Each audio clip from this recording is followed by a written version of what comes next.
بالله ونعوذ بالله من شرور أنفسنا ومن سيئات أعمالنا من يهده الله فلا مضل له ومن يضلله فلا هادي له ونشهد أن لا إله إلا الله وحده لا شريك له ونشهد أن سيدنا وسندنا وحبيبنا ومولانا محمدا عبده ورسوله الذي أرسله بالحق بشيرا ونذيرا وداعيا إلى الله بإذنه وسراجا منيرا فقد قال الله تعالى في كلامه المجيد وفي فرقانه الحميد فأعوذ بالله من الشيطان الرجيم بسم الله الرحمن الرحيم ولن ترضى عنك اليهود ولا النصارى حتى تتبع ملتهم قل إن هدى الله هو الهدى ولئن اتبعت أهواءهم بعد الذي جاءك من العلم ما لك من الله من ولي ولا نصير الذين آتيناهم الكتاب يتلونه حق تلاوته أولئك هم يؤمنون ومن يكفر به فأولئك هم الخاسرون আল্লাহ রাব্বুল আলামিনের দরবারে অত্যন্ত শুকরিয়া আর মেহেরবানি যে আল্লাহ রাব্বুল আলামিন আমাদেরকে অত্যন্ত ব্যস্ততার মাঝেও কোরআন বোঝার জন্য, কোরআন পড়ার জন্য, কোরআন তাফসীর শোনার জন্য এই জায়গায় সামান্য সময়ের জন্য হলেও মঞ্জুর করেছেন। আল্লাহ বলেন লা ইন শাকারতুম লাযিদান্নাকুম ওয়া লা ইন কাফারতুম ইন্না আযাবি লাশাদীদ। মানুষ, তোমরা যদি আমি আল্লাহর নিয়ামতের শুকর আদায় করো তাহলে আমি আল্লাহ আমার নিয়ামতকে আরো বাড়াই দিব। এই জন্য আমরা সকলে আল্লাহর কাছে শুকর গুজার হই আর বলি আলহামদুলিল্লাহ।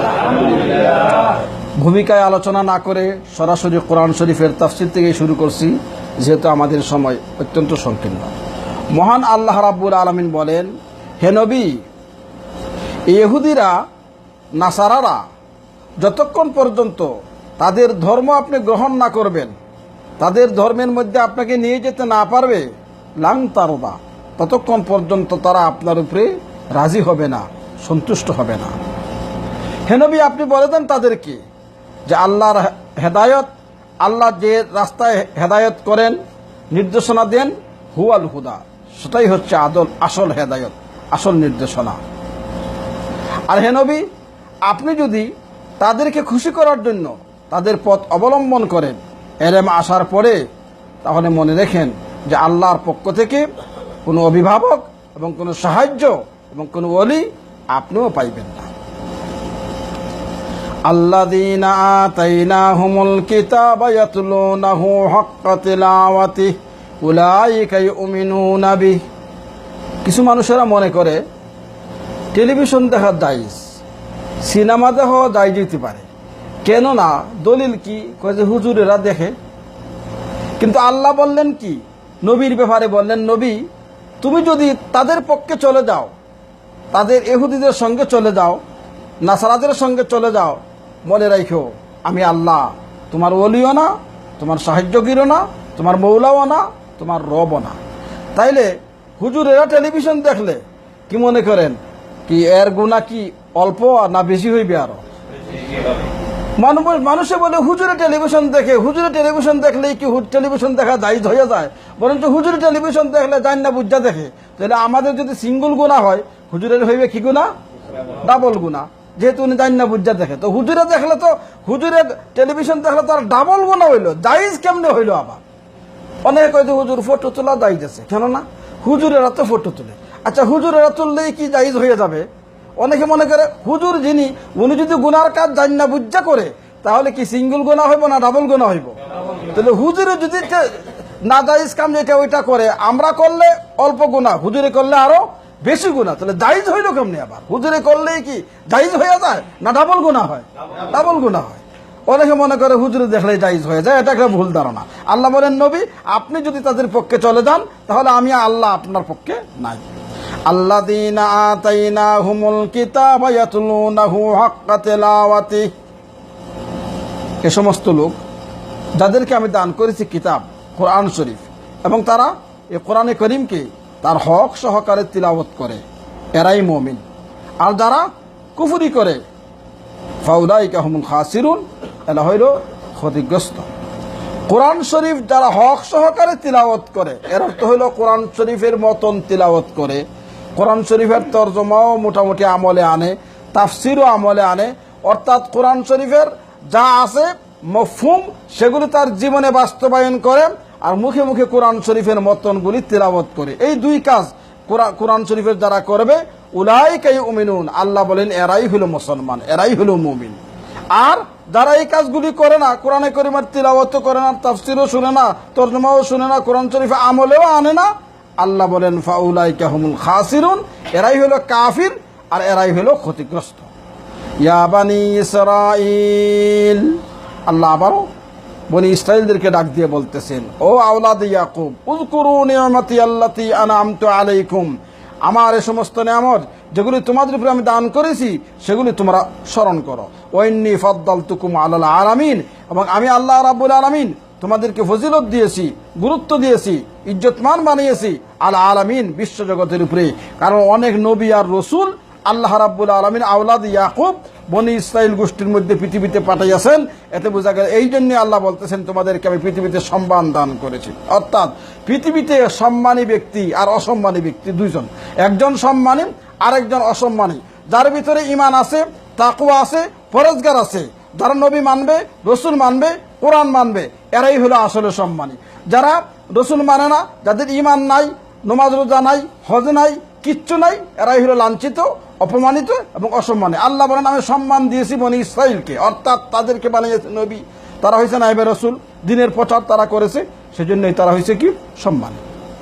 আল্লাহ বলেন ওয়াত্তাকু ইয়াওমান লা তাজজি নাফসুন আন নাফসিন শাইআ, তোমরা ভয় করো, ভয় করো তোমরা ওই দিনকে যেদিন এক ব্যক্তি অন্য ব্যক্তির কোনোই কাজে লাগবে না, ওয়ালা ইউকবালু মিনহা আদলুন, আর যেদিন গ্রহণ করা হবে না কোনো ফিদিয়া, ওয়ালা তানফাউহা শাফাআতুন, আর কোনো ব্যক্তির পক্ষ থেকে কোনো সুপারিশ গ্রহণ করা হবে না, ওয়ালা হুম ইউনসারুন, এবং যারা কাফির তাদেরকে কোনো সাহায্য সহযোগিতাও করা হবে না। অনেক সময় মানুষে মনে করে আমি পীর সাহেবের কাছে মুরিদ হইতে লাগবো, কেননা বেহেশতে যাবো কেমনি, পীর সাহেবের কাছে মুরিদ হইলে পীর সাহেব আমাকে তরায়া বেহেশতে নিয়ে যাইবে। অনেকেই মনে করে পীরের রশিদেরা আমি বেহেশতে চলে যাব। পীর সাহেবও বলে থাকে যে তোরা চিন্তা করিস না, আমি থাকতে আর তোর আর চিন্তা কিসের, আমি যখন আসি তোরা কি নাই, কোনো চিন্তা নাই।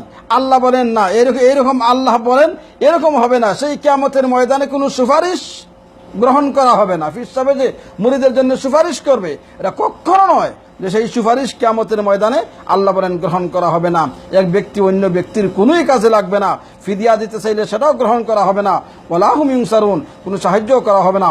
অর্থাৎ আসল জিনিস যেটা ঈমান, আসল জিনিস যেটা আমল, ঈমান এবং কোরআনের উপরে আমল, এই দুই জিনিস যদি না থাকে তাহলে শুধু সুপারিশের কারণে আর শুধু মুরিদ হওয়ার কারণে, শুধুমাত্র সম্পর্ক ভালো মানুষের সঙ্গে তাহার কারণে সে নাজাত পাইবে না। হ্যাঁ, যার ভিতরে ঈমান আছে আবার আমলও ভালো আছে, এবং সে যদি ভালো পীর সাহেবের কাছে, পীর সাহেবের ভক্ত হয়, আলিমুল আমার ভক্ত হয়, পীর সাহেবের কাছে মুরিদ হয়, সেটা বাধা নাই, সেটা ভালো। কিন্তু আলিমুল আমার সাথে সম্পর্ক রাখা ভালো, কিন্তু আসল জিনিস হলো তার ঈমান আর তার আমল। ঈমান এবং আমল ঠিক রাখতাম, সেগুলি করলে প্রশংসনীয়, কিন্তু শুধুমাত্র মুরিদ হইয়া বসে থাকলো, পীর সাহেবের তোরা বেহেশতে নিয়ে যাইব, সেটা কখনো হবে না। وَإِذِ ابْتَلَى إِبْرَاهِيمَ رَبُّهُ بِكَلِمَاتٍ فَأَتَمَّهُنَّ, এবং যখন আল্লাহ রাব্বুল আলামিন পরীক্ষা নিলেন ইব্রাহিম আলাইহিস সালাতু ওয়াস সালামকে, বিকালিমাতিন কয়েকটি বাক্যের, ফাতাম্মাহুন্না, ইব্রাহিম আলাইহিস সালাম সেই পরীক্ষায় কামিয়াব হয়ে গেলেন। এখানে বিরাট লম্বা ঘটনা, সেটা হচ্ছে যে ইব্রাহিম আলাইহিস সালাতু ওয়াস সালামের কথা আল্লাহ তাআলা বয়ান করতেছেন। ইব্রাহিম আলাইহিস সালামের কথা আপনারা অনেকেই শুনেছেন, যে আমাদের জাতির পিতা ইব্রাহিম আলাইহিস সালাতু ওয়াস সালাম, যে ইব্রাহিম আলাইহিস সালাতু ওয়াস সালাম উনার ছেলে ইসমাইল আলাইহিস সালাতু ওয়াস সালাম, আর ইসমাইল আলাইহিস সালাতু ওয়াস সালামের বংশধর থেকেই জন্ম নিয়েছেন মুহাম্মদ রাসূল সাল্লাল্লাহু আলাইহি ওয়াসাল্লাম। আল্লাহ বলেন আমি ইব্রাহিমের অনেক পরীক্ষা দিয়েছি, আর ফাতাম্মাহুন্না, আর সেই পরীক্ষাগুলিতে ইব্রাহিম নবী কামিয়াব হয়ে গেছেন।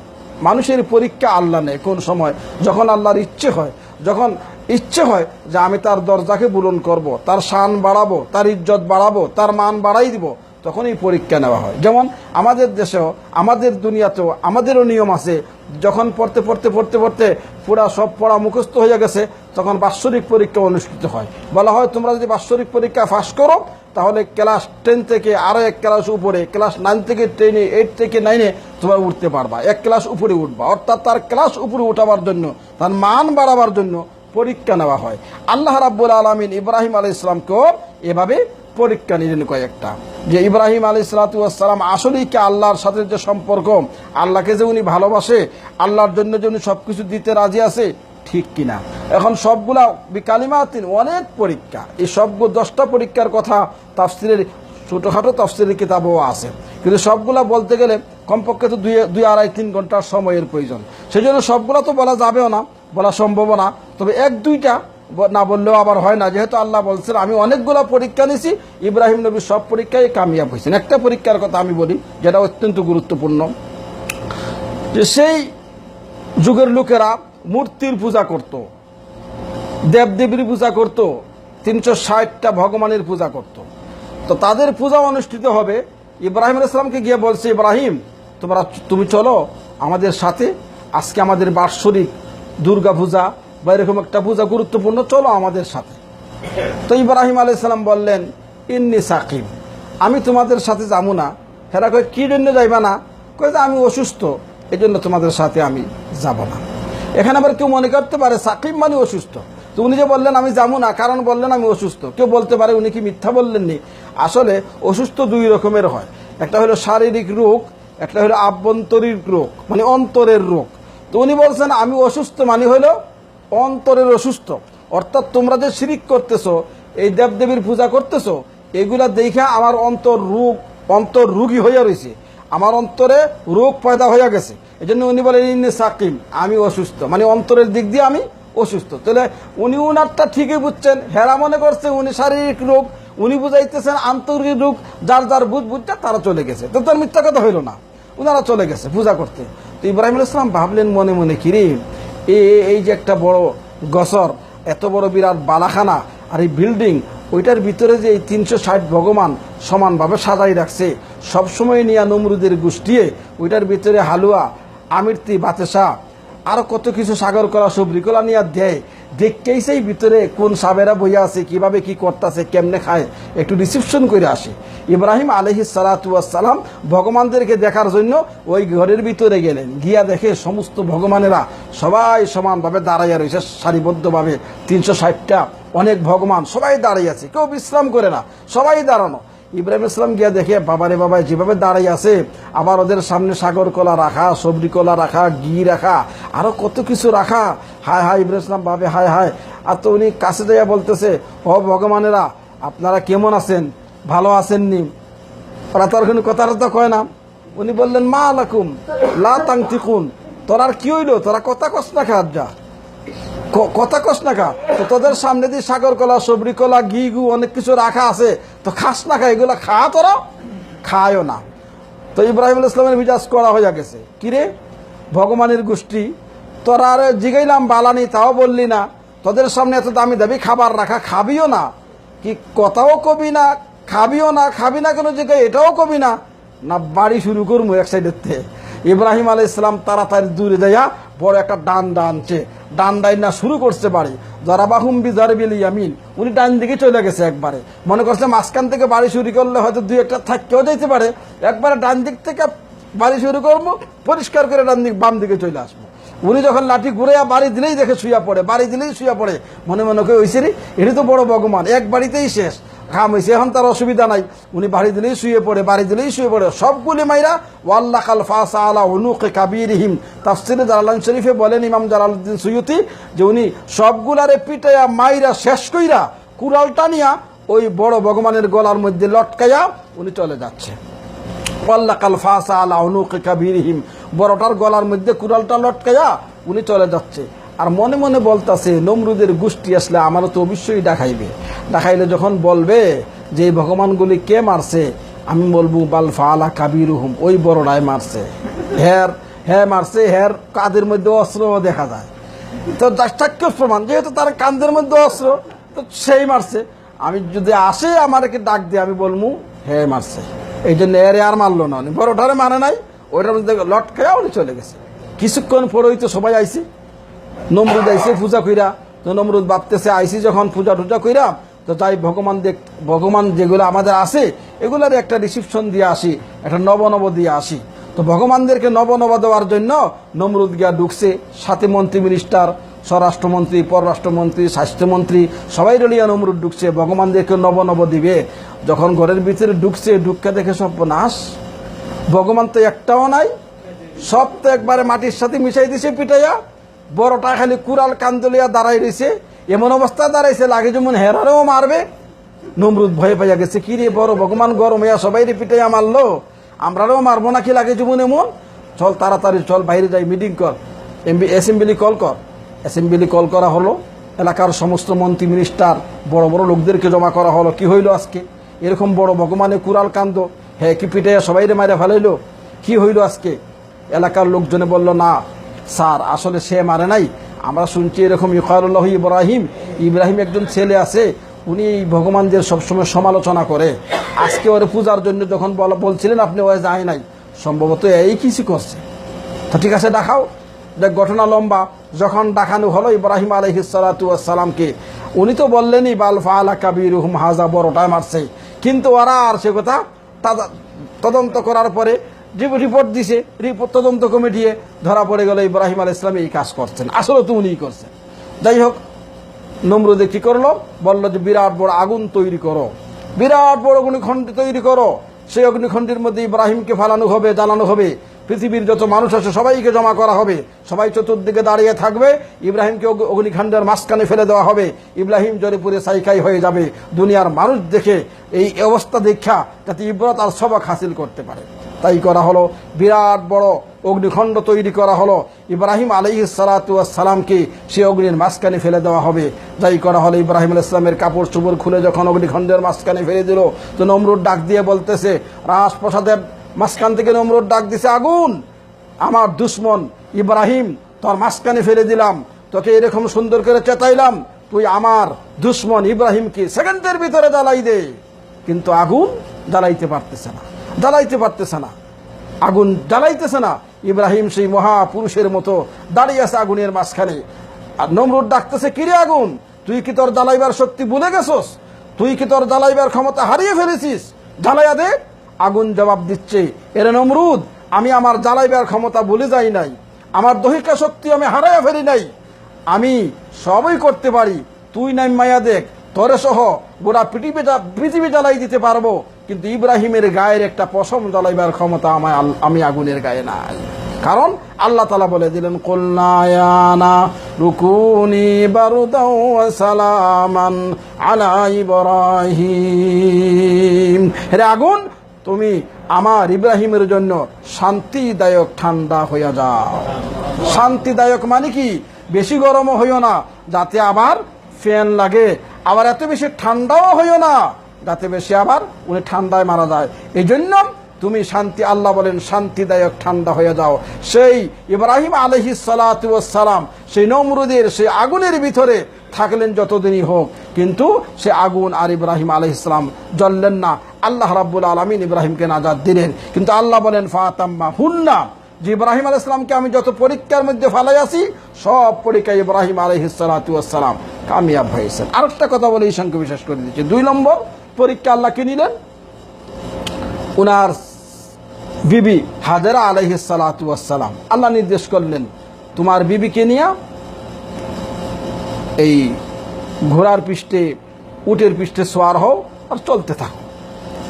উটের পৃষ্ঠে সোয়ার হইলেন বিবি হাজেরাকে নিয়ে, চলতেছেন বহু দূরে আরো দূরে চলতেছেন। বহু দূরে যাওয়ার পরে এমন এক জায়গা যেখানে কোনো মানুষ নাই, আশেপাশে কিচ্ছু নাই, না পানি আছে, না খাবার আছে, না কুলো আছে, জঙ্গল আর জঙ্গল। এই জঙ্গলের মাঝখানে চতুর্দিকে পাহাড়, পাহাড়ের মাঝখানে রাখলেন, ওইখানেই তুমি থাকো। জিবরিল ইসলাম সাথে ছিলেন, বলেন এখানেই আপনার বাসস্থান। আশেপাশে কোনো মানুষ নাই, কোনো আগুন নাই, খাবার নাই, পানি নাই, এখানে।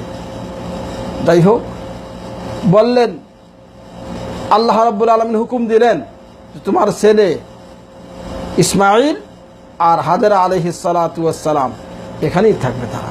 আপনি আপনার আগের জায়গায় সিরিয়ায় চলে যান। ওই জায়গাটার নাম ছিল মক্কা শরীফ। ওই মক্কা শরীফ রাইকা ইব্রাহিম ইসলাম সিরিয়ার দিকে চলে যাচ্ছেন। তো হাজেরা আলাইহিস সালাম বলতেছেন, আপনি আমার স্বামী হন, আর এখানে কোনো মানুষ নাই, কোনো কিচ্ছু নাই, না খাবার আছে, না পানি আছে, আমি কি করে বাঁচবো? আপনি এভাবে চলে যাচ্ছেন। তো ইব্রাহিম ইসলাম উত্তর দিলেন, আল্লাহ হুকুম করছেন এভাবে যাওয়ার জন্য। তখন উনি বুঝে ফেলেছেন, চলে গেছেন। মাঝে মধ্যে আসা যাওয়া করেন এভাবে। তারা ছেলে হাজেরা আলাইহিস সালাতু ওয়াস সালাম, ওনার ছেলে ইসমাইল বাঁচতেছেন। যখন কিছু বড় হয়েছে, একবার আসলেন ইব্রাহিম ইসলাম, আয়সা বলতেছেন, তোমার ছেলেকে সাজাইয়া গোজায় আমার দেও, আমি তোমার ছেলেকে কুরবানি দিব। এতদিন ধরে বাপের কোনো সম্পর্ক নাই, বাবার সাথে কোনো সম্পর্ক নাই, হঠাৎ করে আসলেন বাবা, আচ্ছা বলতেছেন ওই ছেলেটা কুরবানি দিব, সাথে করে দাও। তো হাজেরা ইসলাম সেরকমই ছিলেন। উনি বললেন কি আল্লাহর হুকুম হয়েছে? বাবা আল্লাহ হুকুম করছে, তো আল্লাহর হুকুম হইলে আমার কোনো বাধা নাই, আপত্তি নেই। ইব্রাহিম ইসলাম ওনার ছেলেকে বললেন, বাবা আল্লাহ, আমি তোমার বাপ লাগি, তুমি তো তত ছিল না, আমি আসা যাওয়া কম, কিন্তু আল্লাহ হুকুম করছেন তোমার নিয়ে কুরবানি দেওয়ার জন্য, আমার সাথে চলো। এরকম করে সাথে নিয়ে ইব্রাহিম আলাইহিস সালাতু ওয়াস সালাম ওনার ছেলে ইব্রাহিম আলাইহিস সালাতু ওয়াস সালাম ওনার ছেলে ইসমাইল আলাইহিস সালাতু ওয়াস সালামকে কুরবানি দিলেন। এটাই ছিল যে উনার এত আদরের ছেলে, একটি মাত্র ছেলে, আর কি করে ওনার ছেলেকে উনি কুরবানি দিলেন। এইগুলোই ছিল আল্লাহর পক্ষ থেকে পরীক্ষা। আল্লাহ বলেন, ফাতাম্মা হুন্না, আমি যত পরীক্ষা নিয়েছি ইব্রাহিম আলাইহিস সালাতু ওয়াস সালামের কাছ থেকে, সবগুলা পরীক্ষায় ইব্রাহিম আলাইহিস সালাতু ওয়াস সালাম কামিয়াব হয়েছেন। এই জন্য আমাদের উপরে বিপদ আসতে পারে। আমি নামাজ পড়ি, হয়তো রোজা রাখি, ভালো কাজ করি, কিন্তু হয়তো আমার সামনে দেখা যায় বিপদ, মনে হয় আমার সামনে বিপদ, তখন আমাকে বুঝতে হবে যে আল্লাহর পক্ষ থেকে আমার উপরে পরীক্ষা আসতেছে। কারণ যে মনে করেন লেখাপড়া করে তার জন্য পরীক্ষা আসে, যে লেখাপড়া করে না তার জন্য জীবনেও পরীক্ষা আসে না। কারণ হে লেখাপড়া না করে না, হে প্রশ্নপত্র পাইব কই, তার পরীক্ষা কে নিবে? এই জন্য যারা নেক কাজ করবে, ভালো কাজ করবে, তাদের উপরেই আল্লাহর পক্ষ থেকে বিপদ আসে, মানে পরীক্ষা আসে। ওই পরীক্ষা সাধারণ যারা ইবাদত বন্দেগী করে না তাদের উপরে পরীক্ষা স্বাভাবিকও আসে না। পরীক্ষা আসে এই সমস্ত লোকের উপরে যারা নামাজ পড়বে, রোজা রাখবে, ভালো কাজ করবে, তাদের জন্য দেখবেন তার টাকা হারাইয়া যায়, গাড়ি ভাঙ্গা যায়, অসুস্থ হয়ে যায়, দুর্ঘটনা তার উপরে আসে, বিপদ তার উপরে আসে। কেন? যে আল্লাহ তাআলা তার পরীক্ষা নিতেছেন তার শানকে বুলন করার জন্য। এই জন্য নবী রসুল এবং ভালো মানুষ যারা, তাদেরকে আল্লাহ রাব্বুল আলামিন পরীক্ষা নেন। এই জন্য আমরা উপরে যখন আল্লাহর পক্ষ থেকে পরীক্ষা আসবে, তখন আমরা যাতে ধৈর্যের সাথে সেই পরীক্ষার মোকাবেলা করতে পারি, আল্লাহ রাব্বুল আলামিন তৌফিক দেন। ওয়াইদ ইবতালা ইব্রাহিম রাব্বুহু বিকালিমাতিন, এবং যখন ইব্রাহিম আলাইহিস সালামকে পরীক্ষা নিলেন তার প্রভু, বিকালিমাতিন, কয়েকটি বাক্যের, ফাতাম্মাহুন্না, ইব্রাহিম আলাইহিস সালাম সমস্ত পরীক্ষায় কামিয়াব হলেন। ক্বালা ইন্নী জাইলুকা লিন্নাসি ইমামা, আল্লাহ বললেন, হে ইব্রাহিম, ইন্নী জাইলুকা, আপনাকে আমি বানাবো, লিন্নাস, মানুষের জন্য, ইমাম, আমি আপনাকে ইমাম বানাবো গোটা জাতির জন্য। গোটা জাতির জন্য আপনি হইলেন নেতা। ক্বালা ওয়া মিন যুররিয়াতি, ইব্রাহিম ইসলাম বললেন, হে আল্লাহ, আমার বংশধরকেও তুমি নেতা বানাও। আল্লাহ, আমারও তো তুমি বানাইবা, আমার বংশধরকে বানাও।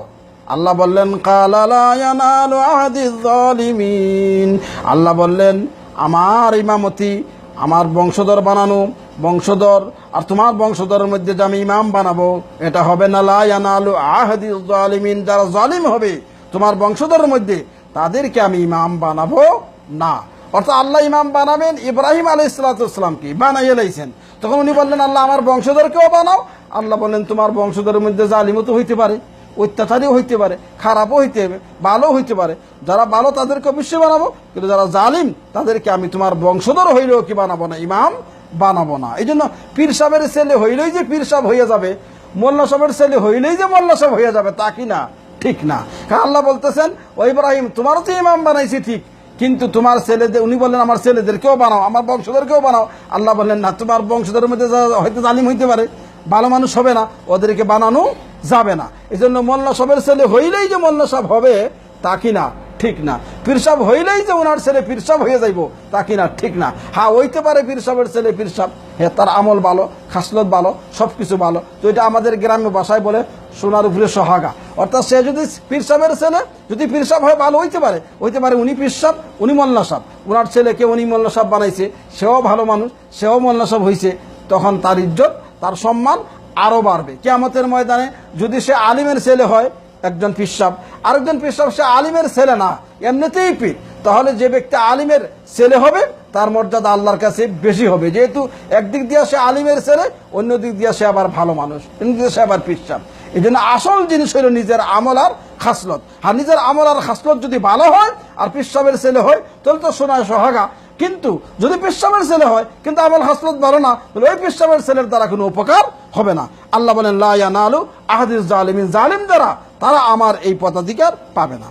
وَإِذْ جَعَلْنَا الْبَيْتَ مَثَابَةً لِلنَّاسِ أَمْنًا وَاتَّخِذُوا مِن مَّقَامِ إِبْرَاهِيمَ مُصَلًّى।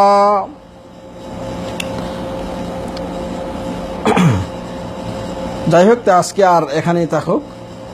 এই সামনের যে ঘটনা একটু লম্বাই, এই বাইতুল্লাহ আল্লাহর ঘরের কথা এখানে আলোচনা হয়েছে। তো আল্লাহ রাব্বুল আলামিন আমরা যে দূর শুনলাম আমল করার তৌফিক দান। আস্তাগফিরুল্লাহ ইন্নাল্লাহা গফুরুর রহিম। আজকে সকালের আগে আমি বলি যে আমার মা অসুস্থ। আমি সবসময় আপনাদেরকেও বলি যে আমার মা অসুস্থ, অনেক বয়স, তো ওনাকে ডাকা